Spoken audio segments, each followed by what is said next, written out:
how do I avoid dementia? How do I avoid dementia? I'm very worried about, my mom has memory loss. How do I avoid that? There are things you can do to improve the quality of your life, but we certainly can't look into that, crystal ball and say you won't get dementia.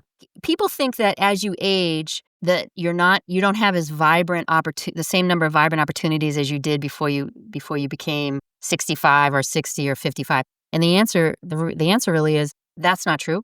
You actually have so much opportunity. I just turned 60 and I don't know why all of a sudden I'm getting treated different.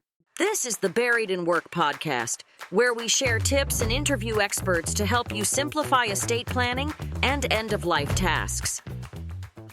Laura Lynn Morrissey is the founder of Silver Savvy, a proactive aging platform that helps individuals 60-plus navigate later life stages with confidence and clarity. Her career spans financial services, healthcare, client support, and wellness, which really makes her uniquely positioned to offer a multi-dimensional view on aging. She's a certified trainer, a nutritionist, a dementia specialist, and she believes that aging is not a decline, but a transition full of purpose and growth. Laura Lynn, it's great to see you. Thank you so much. This is an awesome opportunity. Appreciate it. Yeah, it's going to be fun. Let's start with your story. How did you get started? What's your background? If people don't know you, what do you want them to know? Well, I have a very interesting background. I'm a little bit of a unicorn. I actually spent my career at the intersection of financial services, healthcare, and now I am an aging specialist while aging on my own. I started off in Wall Street. I lived all over the country supporting, I was with Fidelity Investments for a very long time and then a fintech firm. And like so many of us, I started to experience what it's like to support a loved one who needs home care. So I then saw an opportunity that I felt like I could do a little bit better. So I bought a couple of home care companies in the Boston area. I grew those, had over 200 caregivers, and was really proud of the work that we were all doing. I sold that company to a venture capital company coming out of Manhattan that wanted to get into Massachusetts. And I thought, I still have an awful lot of advocacy in me. I have an awful lot of energy, and I have learned a lot in terms of what I saw in healthcare. And I thought, you know what? I'm going to start another company at 60 years old. And so I founded Silver Savvy, and it's just really been going super well. It's a platform, as you said, that helps older adults, but also the family members and the loved ones to make more informed decisions and get access to resources to help them age well wherever they are. So that is what I'm doing. And I spend a lot of my time educating folks. I love public speaking. I love small groups, whatever venue I can find to talk about what I'm doing and try to provide just a little tips and tricks on how to navigate the healthcare system and how to age better. And we love tips and tricks. We'll get into a bunch of those in a few minutes. I assume that you sold the company to the VC. There was no non-compete, or did you have to wait a bit before you started Silver Savvy? Well, it's interesting. This was, because it's not direct home care, I'm cool. And they were awesome guys.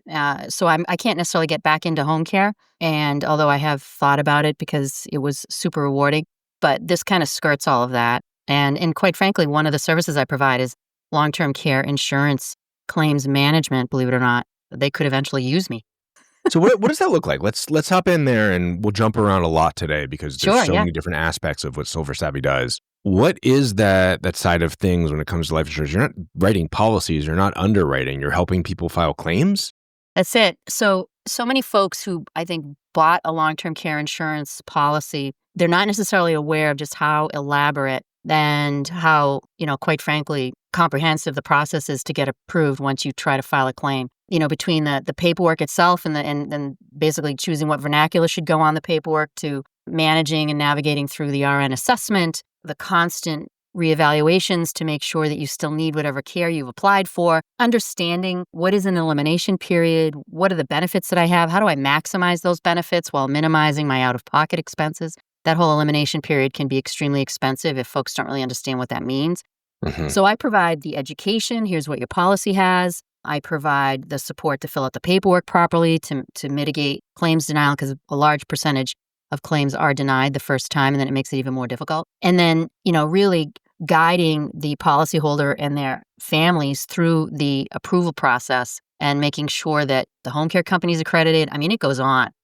So we had, and this was in early days of Buried in Work, which is one of my proudest accomplishments. We had somebody that was going through one of our checklists saying, make sure that you understand what your accounts are, when they need to be paid, what's important, what's not, because you don't need to pay Netflix, but it's really important that you don't let your life insurance policy lapse. They were 2 days away from having the policy term out completely. They called, they got an extension, they overnighted a check. A week and a half later, the husband in the relationship died, and the widow then received the $403,000 payout that she was entitled to. They've been paying on this for decades, that she would have lost, but for checking, right? Now that check comes in. If you are involved in that process, are you taking a percentage? How do you get paid? Or is it just, hey, we're going to consult, you pay us an hourly basis, and we're just going to make sure that you are square?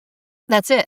So I've worked with families. When I was in home care, I worked on a percentage. So you basically would hire me as an accredited home care company. I would facilitate your claim, and then I would tack on an operation expense for doing all of that for you. And then I would also facilitate your billing. So the insurance company has a whole process where I could facilitate the billing.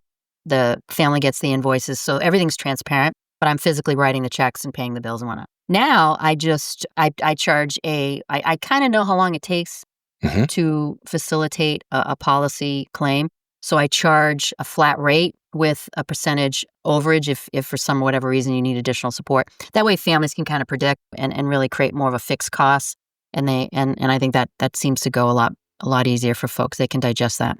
And that means that you're able to act anywhere in the country. So if you're in Boston, somebody in California, somebody in Texas, Louisiana could call you up and say, I need help.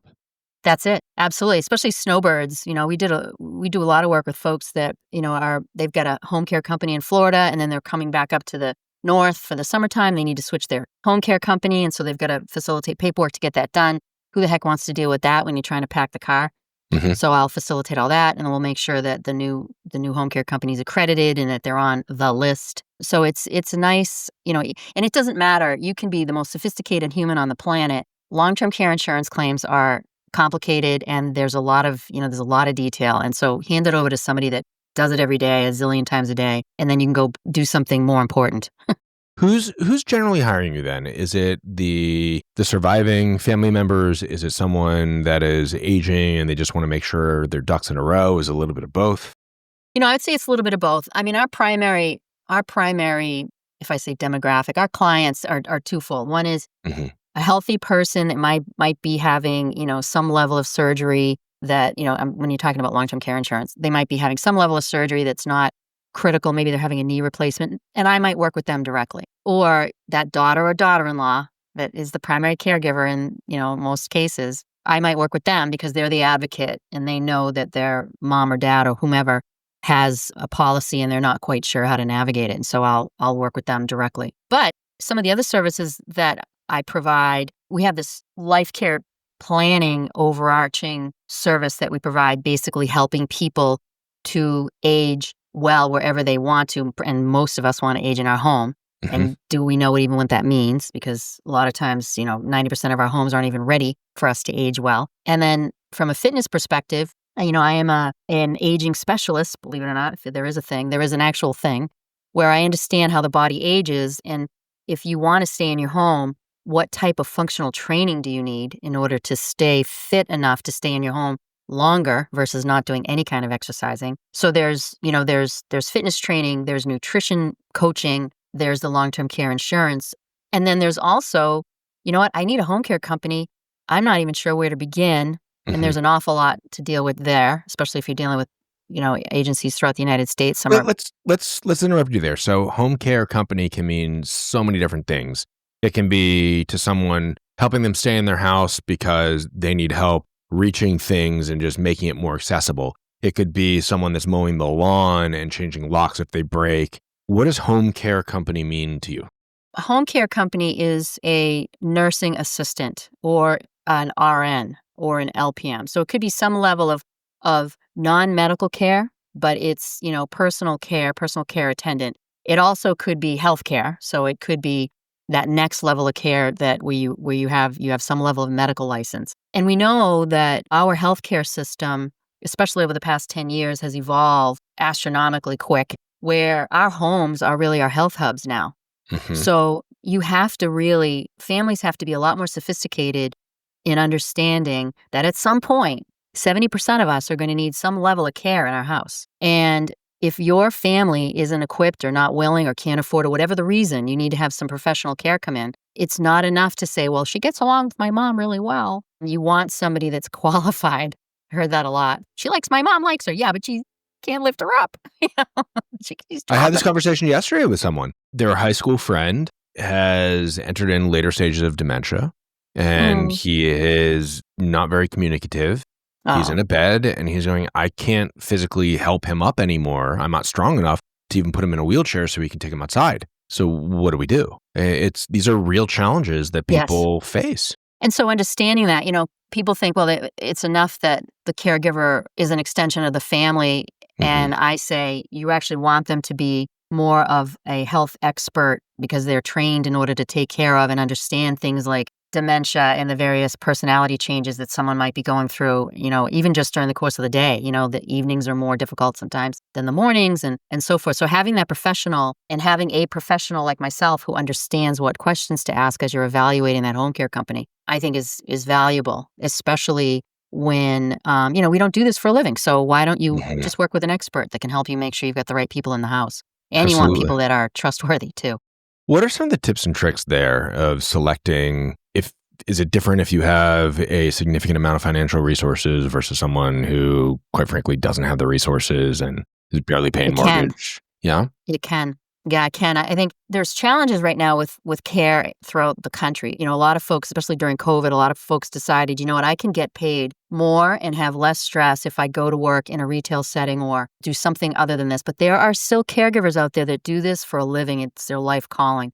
And so you want to find those agencies that really understand how to attract those home care providers, how to incentivize them, how to reward them, and how to keep them. And so, tips and tricks are you want to know how long the agency's been in business.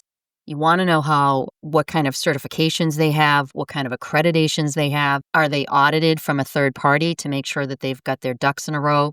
Because you only know what they're telling you. So a third-party provider can audit them, and then you get that accreditation and say, okay, I can trust that this accreditation is valid. When you get into the actual care plan, you ask questions around, what qualifications does your agency have to care for someone with dementia or Parkinson's or, some sort of a chronic illness? Because again, not all agencies are alike. Are you insured? Huge question. Yeah. Are you insured? Do you have workman's compensation? I know a lot of families are like, I'm just going to hire the caregiver on my own. I'm going to pay them. Okay, no problem. But you need to think about the taxes involved or workman's compensation if they trip. For those of us in home care, we know the back injuries are one of the biggest problems caring for someone. And so you want to make sure you've got workman's compensation capable of supporting the caregiver should they get injured. So those are just some of the questions. Is there a threshold there? Or a difference of hiring an individual versus a company? If you need workman's comp, are they turning into W-9 employees at some threshold? Do they turn into W-2 employees, full-time employees? I would say I always prefer W-2s. If I'm looking at an agency, I know when I bought my agencies, they were all 1099s at the time, and I immediately switched them to W-2s. And if you didn't want to become a full-time employee, no problem, good luck. And there's a lot of reasons why you can then incentivize them better. You can reward them better. I provided them with all sorts of financial programs to encourage financial wellness because a lot of these folks are living paycheck to paycheck and they're not really thinking about their future. And, who am I to come out of financial services and not make sure that my staff are cared for, financially and understand what retirement planning looks like and what have you. So, I think anytime you have a 1099, you lose control over that person in so many ways. They don't have to do training. They don't have to, they don't necessarily have to follow protocols. They don't have to follow your policies and procedures. And so it's just a lot better from a safety. Because I came out of financial services where I was registered a Series 24 and whatnot. Fraud and risk, that's all I thought about. How do you mitigate risk? And so W-2 really helps to do that. Yeah, I think that makes sense if I'm starting a company per se, and maybe this is something that we should clarify. So let's say that I am aging in place. I'm in my house. I'm 65. I need some assistance, and we're going to hire somebody for that home care. Are you saying that I should form a company and hire the individual as a W-2 myself, or that I should hire a company that only hires people W-2 because they have more control over the liability, the different aspects of the care? I understand. I would say that that has to do with the level of exposure that family would want to take on if they want to hire that caregiver directly. then they need to be prepared to, facilitate taxes. I'm a big fan of W-2. Okay. So I think that it provides a lot more protection for the family. It provides a lot more. And then if you are going to hire the caregiver in your house on your own, there are certain systems that you can leverage that can help facilitate tax management and making sure that, there's proper reporting and being able to have the right insurance for you to protect because as you know, without insurance, there's nothing but up, So you want to make sure that the family's protected in the event that person gets injured. I always am I'm an advocate of hire an agency, no matter how wealthy you are. So the business I was in, we dealt with high net worth clients and ultra high net worth clients. So that was, and they knew hiring an agency, there was a lot of protection there. Yeah. And it was only the rare cases where they would want to bring people in directly. And it wasn't that common. If you don't have a lot of resources, but you do want to hire an agency or get care, what are your options? Well, there is. I mean, if you are in a situation where you have Medicare, there are programs depending on the level of illness that you are living with, where you can get some level of care. You just need to be very vigilant around the caregivers, because when you're dealing with caregivers that are paid through Medicare, they often are not paid very much because Medicare will only approve a certain amount of money. So you have to be very, very careful that you've got the very best caregiver for that money that you're paying for, because at the end of the day, that caregiver is probably at the lowest level of the pay scale, unfortunately. And in fact, I'm working with AARP. I'm on one of the committees here to basically get in front of that, because it's a problem, because there's, more and more of us are going to age, and Medicare is going to be our primary health care plan. And home care is part of the ecosystem now. The hospital home setting includes home care. So we need to be able to provide the very best home care, and we need to be confident that that person in the house is qualified and competent and trustworthy. Yeah, absolutely. And with the stat of 10 to 12,000 Americans turning 65 every single day right now, this is a challenge that's only going to become more important for us to tackle. Well, it's interesting. Even in Massachusetts, we purposely were centrally located. Caregivers liked our office. They would drive to it. They knew that we were nearby. There are some areas in Massachusetts where caregivers won't go, and some of them are the most wealthiest areas. So you'd think a caregiver is going to be paid well, they'll drive. They won't, because they'll only drive a certain amount safely. And so it's a dilemma in every state, Florida being one of the biggest challenges because of the number of retirees that are down there. But yeah, it's definitely going to be a growing problem. We've got to figure it out. Yeah, we do. No, we know that for most people, they don't start planning for long-term care until there's a crisis involved. It's just the reality of it. Not right, not wrong, just the reality. It is what it is, yeah. What are a few small steps that people can take earlier? How do you help people evaluate their options in that regard?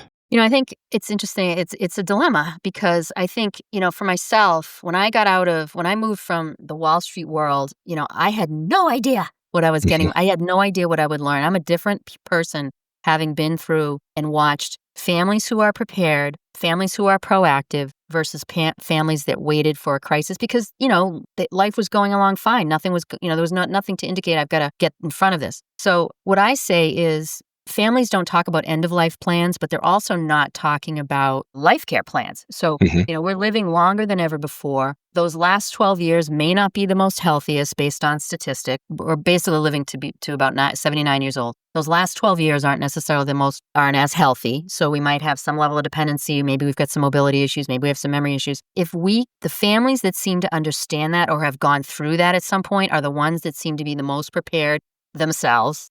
The ones that have never gone through it are the ones I'm trying to reach, because at the end of the day, it is going to happen to all of us. And so if we just take something really small, like take a look at, your healthcare screenings, just do something simple. Doesn't matter what age you are you going to all of your healthcare screenings? That's the number one way to stay safe and age well in your home. Are you going to your physical appointments? Are you making those physical appointments, gentlemen?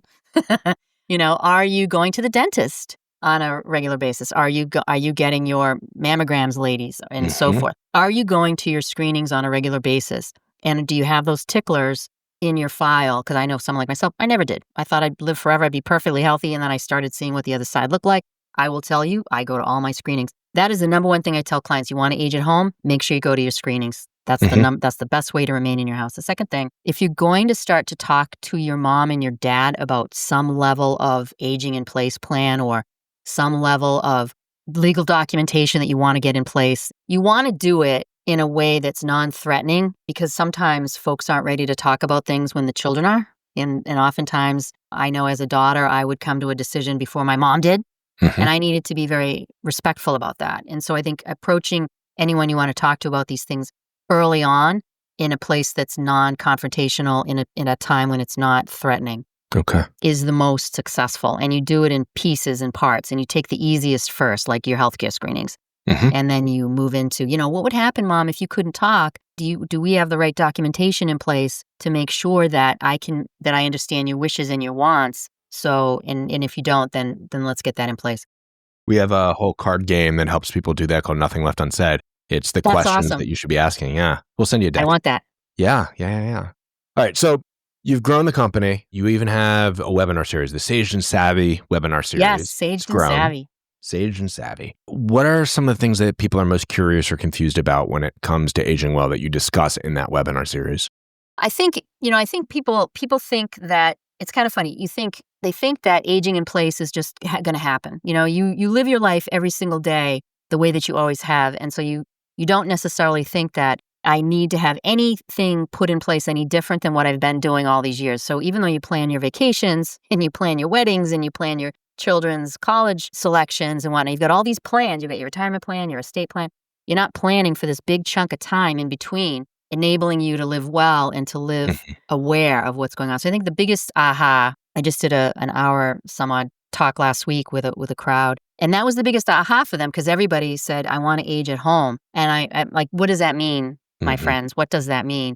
And nobody really could answer that other than just don't move me to an assisted living community. That's all I'm saying. And so really getting underneath what aging at home, intentional aging at home looks like, and some of the things to think about. I think and I think another thing is we talk about healthcare. There's a lot of concerns around the quality of care. And so people are asking, what do I do when I call my doctor and I can't get my appointment right away? Do I keep that doctor? I say plan ahead. Make sure you've got those appointments well in advance. And then it doesn't matter. Don't wait till you need that appointment, and then stay on top of it. So I think that those are some of the themes that we're seeing. And then people are very interested in, how do I avoid dementia? How do I avoid dementia? I'm very worried about, my mom has memory loss. How do I avoid that? And, it's a complicated question with a pretty complicated answer. There are things you can do to improve the quality of your life, but we certainly can't look into that, crystal ball and say you won't get dementia.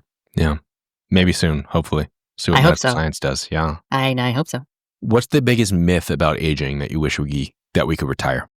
I just turned 60, and I don't know why all of a sudden I'm getting treated different, because I'm the same high energy person I always was. I think people think that as you age, that you don't have as vibrant the same number of vibrant opportunities as you did before you became 65 or 60 or 55. And the answer really is, that's not true. You actually have so much opportunity. There are, the good news is there's so many of us turning 65 every day. So there's so many more people to talk to about how our experience is. There's a lot more information out there. There's a lot more products out there to make our aging journey so much more comfortable. But at the end of the day, we are relevant. We are a huge part of the economy. We are spending money. We are intelligent. We are interesting. I wrote an article, basically to businesses saying, you should really think about when someone comes in, don't assume that that they have certain tastes because you think they're over 60, or that they've got grandkids, or that they don't want that sports car. Just like you did I was a salesperson for many, many years, and I did what they call consultative selling. And you ask questions. You don't make assumptions about that person. Doesn't matter if they're a CFO, a CEO, or, a male, a female, doesn't matter. You want to know what their wishes and their wants are at whatever age, and then cater to that need. Yeah. And I think that, we might have to dust off our social skills. Maybe we're a little empty nesters, rusty skills.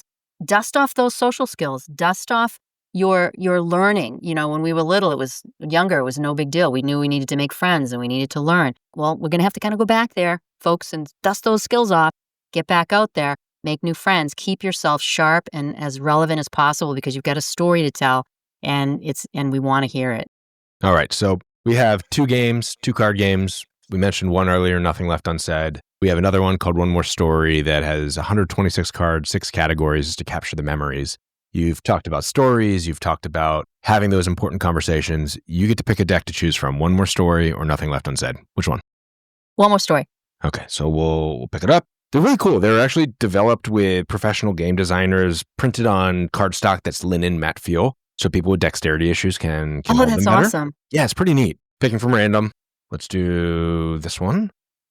Ooh, this is a fun one. One More Story, Milestones and Achievements. What barriers have you overcome?